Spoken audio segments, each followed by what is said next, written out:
Hey you guys, this is Cam, one half of the Football Frame of Mind podcast team. Just giving your Week 10 recap and your Week 11 preview of the NFL season, man.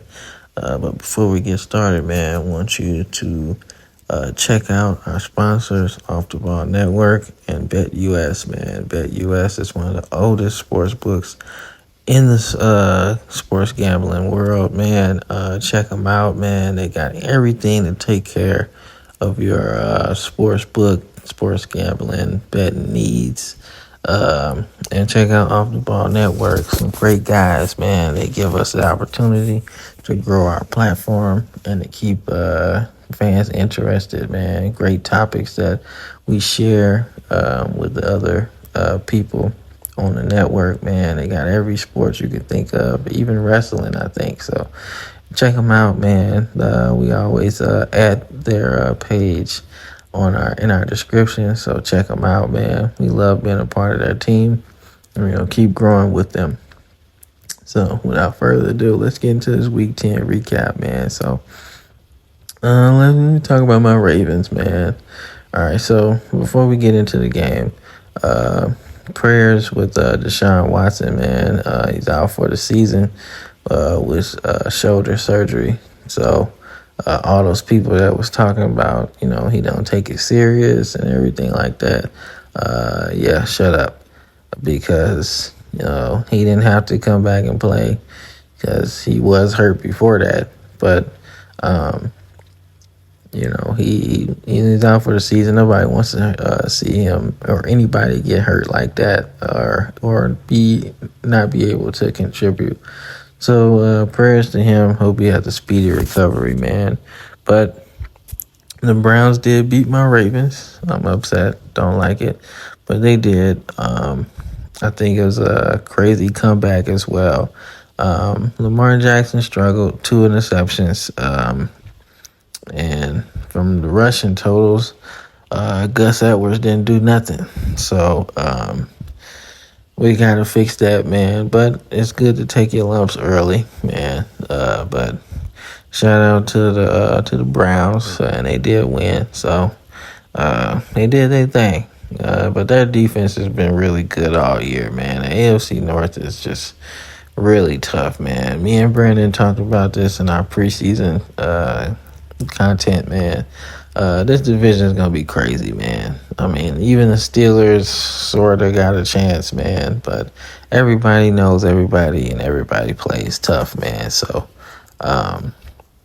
good win for the Browns, man. Tough loss for my Ravens, but I think we'll bounce back because, like I said, we have a Super Bowl defense. Offensively, it's always been my concern. So that's why I didn't pick my Ravens to win the Super Bowl, because offensively, I just don't know what we're going to get week to week. It's just what it is. It's always been like that. And Ravens fans know that. We've always had good defenses, and offenses has always been a question mark. So, but they got the win. Me and Brandon took some losses this week. So, the Saints lose to the Vikings. And Josh Dobbs is looking like an NFL quarterback, y'all. I mean, he was in Arizona, and he looked okay. He looked all right. But that's a team in rebuild mode. So I was like, I don't know. But first game with the Vikings, man. 268 yards and a touchdown, man. Pretty good completion percentage. So look real good, man. It looks like he has a favorite target in TJ Hawkinson. So he gonna keep giving him the ball, man. Not sure what happened with Derek Carr, but Jameis Winston, man, he's an okay quarterback, man. He does good things, and he does really bonehead things, man. And you kind of see it in the matchup, man. 2 touchdowns, but also 2 interceptions. And I can imagine that those 2 interceptions is probably the difference maker in this game. So, I don't know. The Saints is 5-5, so they can They still got a shot, but the Vikings are 6-4, man. And with Josh Dobbs playing good, respectable, I think they could make a run at a playoff berth. I mean, let's check out the standings for the NFC North, man, because 6-4 is pretty good at this point of the season, especially for the Vikings. So the NFC North, man, you got the Lions at 7-2, and you got the Vikings at 6-4.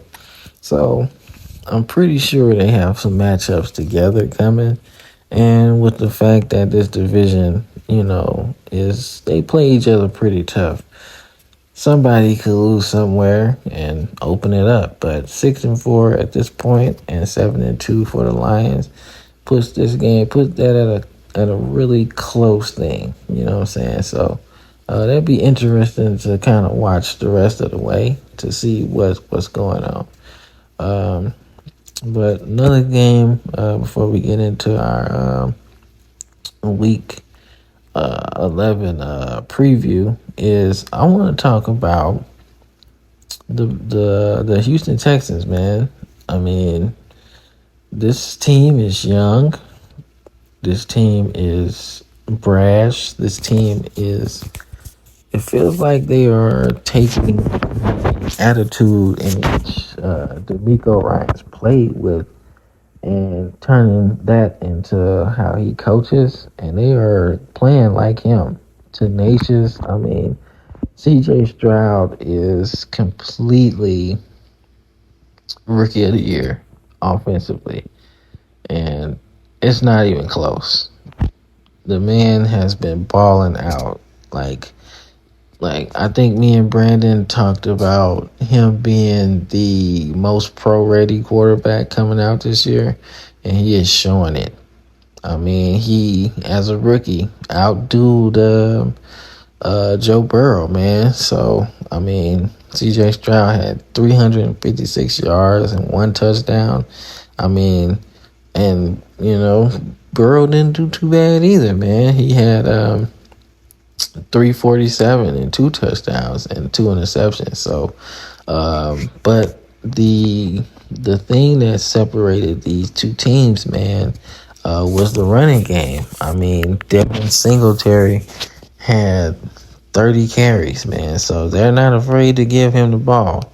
And he had 150 yards and a touchdown. So, so one team ran the ball, and you can tell, man. But man, so that, like I said, the Texans beat the Bengals. That was pretty surprising to me, man. Bengals have been up and down all year, so it's not really surprising that they lost. It's just surprising that they lost to the Texans, and the Texans really went at them, especially on the ground and through the air. So, looking at the Texans, I believe that's the AFC South. So, looking at the Texans, man, they're right in the mix. The Colts are surprisingly in the mix at 5-5, but the Texans are in the mix, man. The Jaguars are first at 6-3.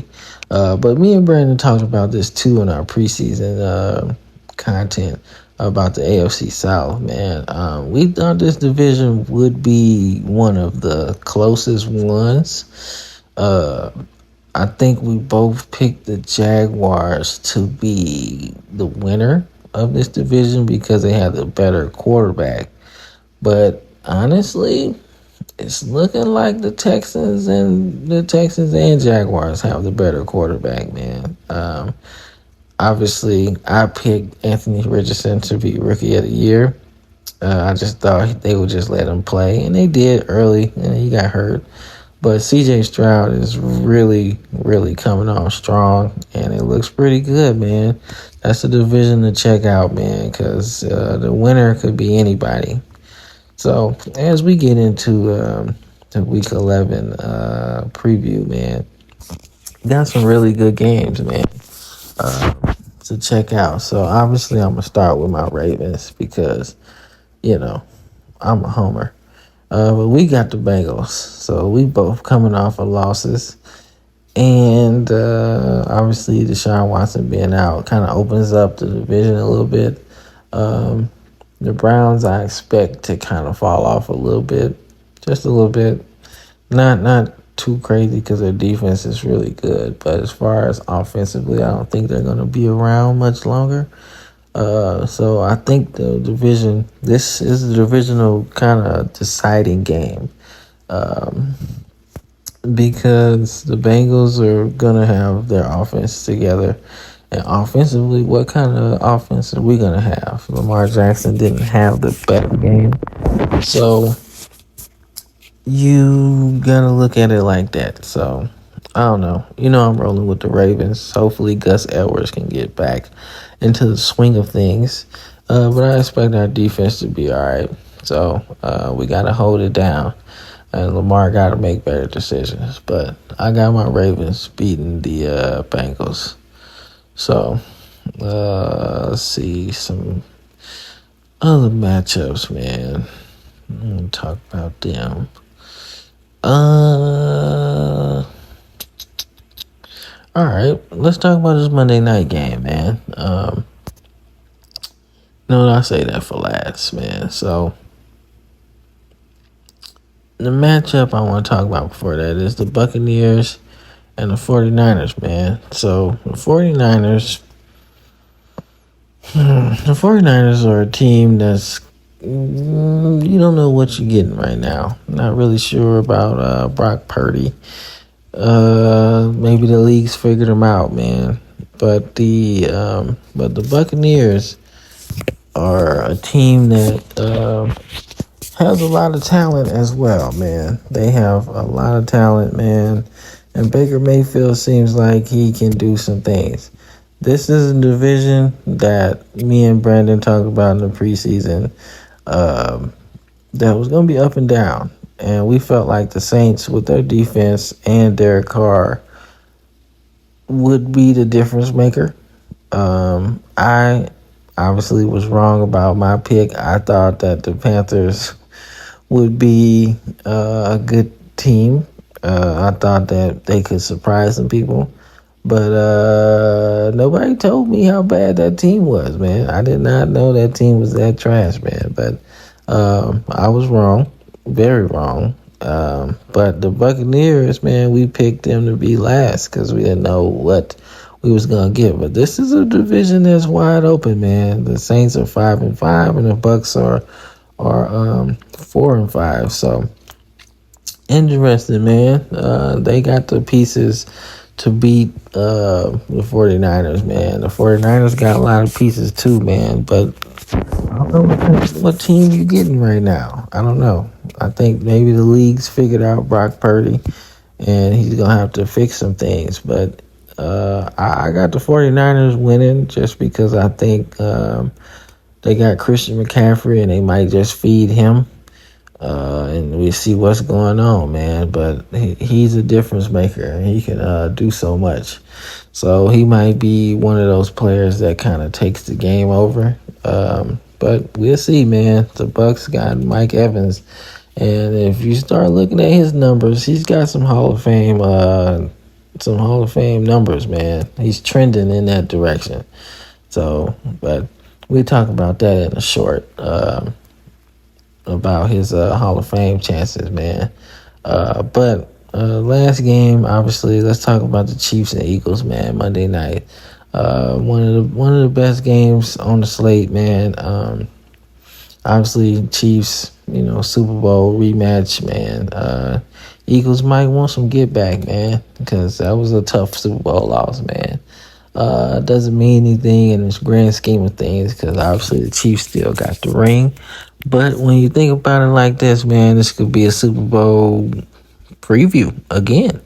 Obviously, the Eagles are 8-1 and the Chiefs are 7-2. So, Eagles defensively are really good. I mean, Jalen Hurts, Mahomes is looking like an MVP caliber player, like he always is. Jalen Hurts is looking like an MVP player. I mean, he's doing some things, man. that are just, unheard of, man. He's got a plethora of talent. Obviously, Mahomes has a plethora of talent. So this game could go either way, man. It could be a defensive showdown or it could be an offensive shootout. Either way, it makes for great television, man. So I will definitely be watching this game. But that's your week 10 recap, and this is your week 11 preview, man. So let us know what you think, man. What did we miss? Matchups that you guys are looking forward to, matchups that maybe we missed, and give us some feedback on how the NFL is going right now. Some storylines maybe we're not talking about, coaching changes, things like that. Anything. Just keep the conversation going, and we want to keep it going with you. So, like I said, this is Cam, one half of the Football Frame of Mind podcast team, signing off.